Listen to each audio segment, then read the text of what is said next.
Hai gorgeous, welcome to my place. Terima kasih sudah mengklik video ini. Masih dari seputaran Amerika, kali ini kita menuju ke Texas.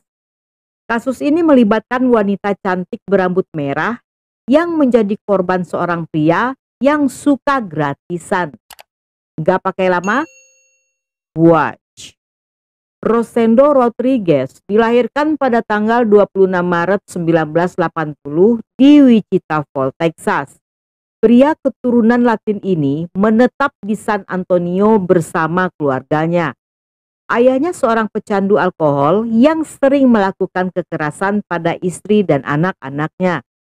Rosendo digambarkan sebagai pria yang berparas cukup tampan dan tampak seperti pria baik. Di mata keluarganya, Rosendo adalah orang yang penuh kasih, perhatian, penuh hormat, serta cerdas. Dia tidak memiliki catatan kriminal dan bersih dari hukum. Rosendo pernah kuliah di salah satu universitas di Lubbock dan pada tanggal 9 September, dia kembali menetap di kota ini untuk menjalani pelatihan petugas cadangan marinir.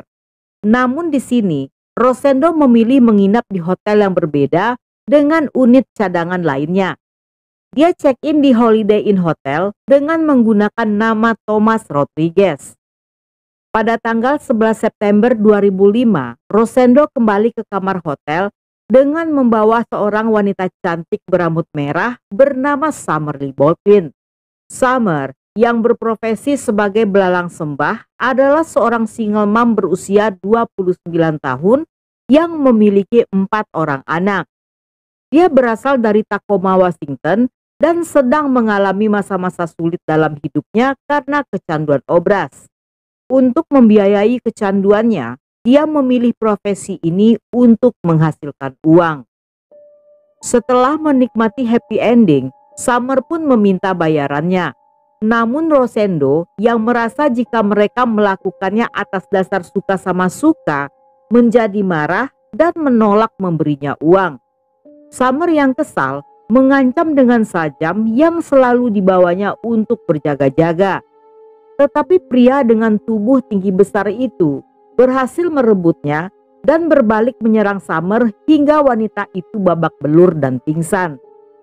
Saat menyadari Summer yang tidak sadarkan diri, Rosendo membersihkan sisa-sisa kejahatannya. Pada jam 3 dini hari, Rosendo pergi ke Walmart untuk membeli sarung tangan latex dan koper berukuran besar yang digunakan untuk menyimpan tubuh Summer. Dia membawa koper tersebut dengan mobil sewaan, sebuah truk pick-up berwarna merah, dan membuang koper itu ke tempat sampah. Setelah mengembalikan mobil sewaannya, Rosendo kembali ke rumahnya di San Antonio dengan menaiki bus. Keesokan harinya, para pekerja di tempat pembuangan sampah melihat sebuah koper yang masih baru di antara tumpukan sampah. Mereka membuka koper tersebut dan menemukan tubuh Summer yang polos dalam posisi meringkuk seperti janin. Polisi yang mendatangi TKP mengidentifikasi tubuh Summer dari sidik jari dan tato nama yang terletak di pergelangan kakinya. Hasil otopsi menunjukkan jika Summer telah meninggal sekitar 24 jam yang lalu. Dia telah dicekik, diperkaos, dan di tubuhnya terdapat 50 trauma benda tumpul terutama di bagian kepala.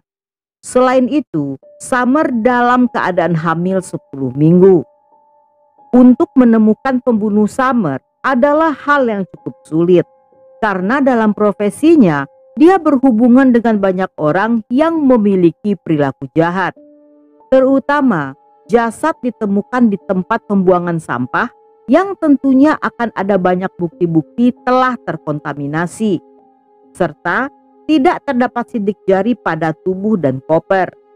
Namun koper dengan merek Protex itu masih memiliki label lengkap dengan barcode-nya dan benda ini hanya dijual di Walmart. Walmart memiliki sistem tracking barang yang cukup canggih sehingga polisi dapat dengan mudah melacak pembelinya. Diketahui 2 orang telah membeli koper itu dalam 1 bulan terakhir, yang salah satunya adalah Rosendo. Dia bahkan tertangkap dalam kamera CCTV memakai baju berwarna hijau sedang membeli koper dan sarung tangan latex. Namun, dia membuat kesalahan besar karena membayar dengan kredit card sehingga identitasnya bisa dilacak. Kredit card tersebut juga digunakan di pom bensin dan di hotel yang membawa polisi untuk menemukan bukti-bukti lainnya.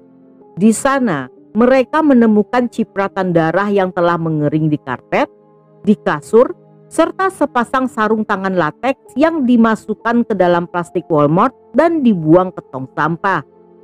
Noda darah tersebut luput dari perhatian petugas hotel karena mereka hanya memiliki waktu 7 menit untuk membersihkan masing-masing kamar yang berjumlah ratusan.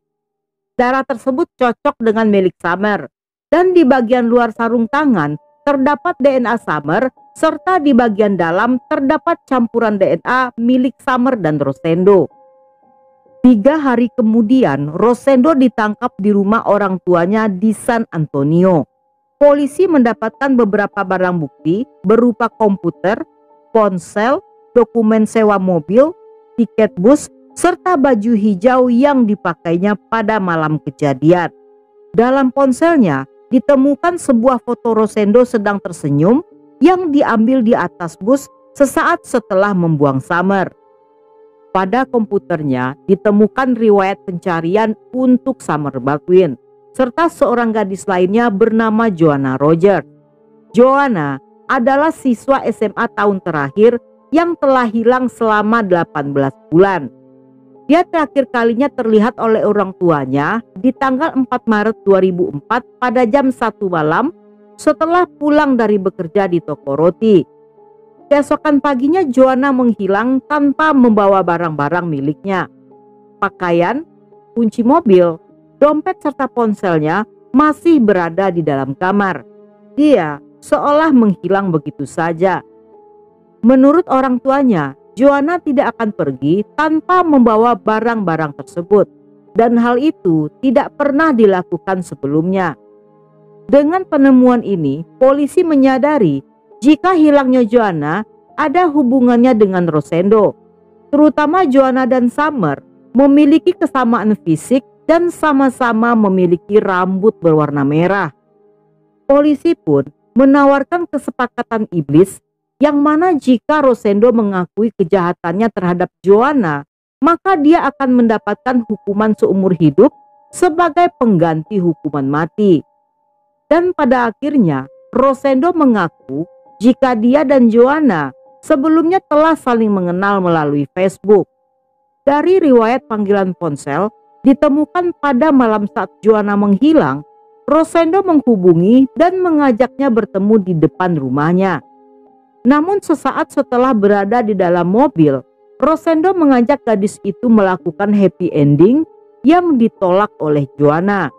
Karena kesal, Rosendo memukul, mencekik hingga membuat gadis itu tewas, dan kemudian membawanya pergi dari sana sebelum akhirnya memasukkan tubuhnya ke dalam koper yang dibuang ke tempat sampah.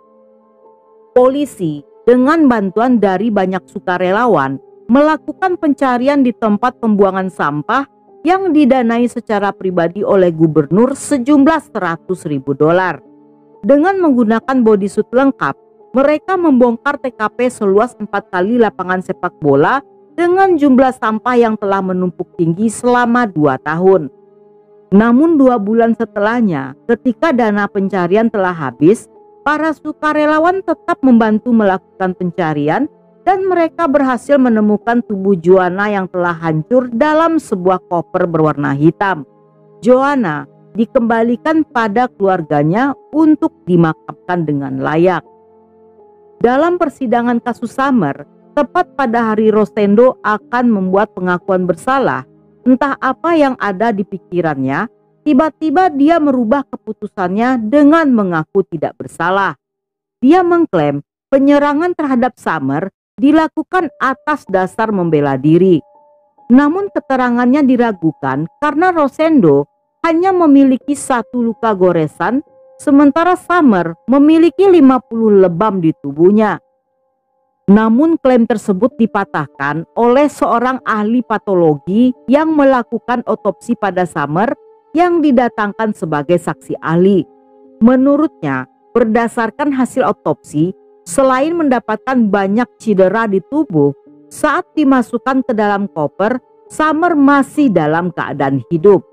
Dan penyebab kematiannya akibat karena sesak nafas kekurangan udara. Saksi-saksi lainnya yang merupakan mantan pacar Rosendo semasa sekolah dan kuliah memperkuat kejahatan pria itu. Mereka mengaku telah diperkaos dengan kasar, namun karena ketakutan mereka tidak pernah menceritakannya atau melapor pada polisi. Menurutnya, Rosendo sangat pandai memilih korban yang dengan mudah dikontrolnya. Persidangan yang telah dimulai sejak 26 Maret 2008 ini mendakwa Rosendo atas 2 tuduhan, termasuk melenyapkan nyawa seorang bayi.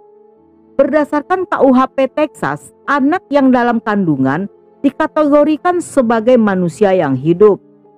Pada tanggal 14 Mei 2008, setelah berunding selama 3 jam, juri memutuskan Rosendo divonis hukuman mati dengan suntikan. Setelah vonis dijatuhkan, dalam masa-masa itu hingga di tahun 2018, Rosendo dan pengacaranya mengajukan banyak banding yang bertujuan merubah hukuman matinya menjadi hukuman seumur hidup. Namun, semua ditolak dengan alasan banding tersebut tidak pantas, tidak tepat, dan tidak berdasar. Sehari setelah ulang tahunnya yang ke-38 pada tanggal 27 Maret 2018, Rosendo dieksekusi hukuman mati di penjara Huntsville, Texas. 7 menit sebelum dieksekusi, Rosendo diberikan kesempatan untuk menyampaikan kata-kata terakhir pada keluarga korban. Namun alih-alih meminta maaf atau menyatakan penyesalan, dia justru berkata-kata kasar. Dia bahkan memaki untuk memboikot seluruh bisnis di Texas hingga negara bagian itu menyingkirkan hukuman mati. Untuk kasus Joanna sendiri tidak disidangkan karena Rosendo sendiri telah mendapatkan hukuman mati. Dan sampai di sini dulu cerita kita kali ini. Semoga kalian suka dengan ceritanya. Jangan lupa subscribe, like, komen, dan share sebanyak-banyaknya ke media sosial kalian. Dan buat kalian yang masih betah hingga akhir, thank you, love you, have a nice day, and then see ya.